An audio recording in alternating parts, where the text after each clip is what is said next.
That's Samsung Galaxy A50, and let me show you how to enable developer options on the following device. At first you have to open list of all applications, then find and select the settings, go to the About phone and then to software information. Now keep tapping on build number for about 7 or 8 times. Now draw the pattern if you have one.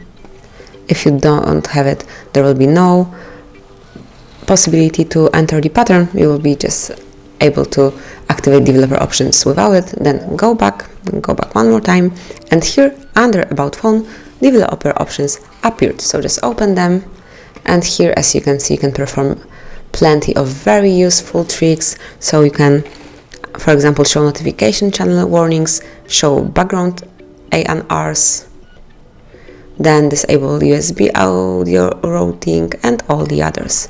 So from now on, you are a developer, you have access to very advanced options, but then if you would like to switch them off and get rid of them, simply click on this icon, go back, and as you can see, no longer they are here. So this is how you can become a developer with your Samsung Galaxy A50. You can do it whenever you want to. Thank you for watching, please subscribe our channel and leave the thumbs up.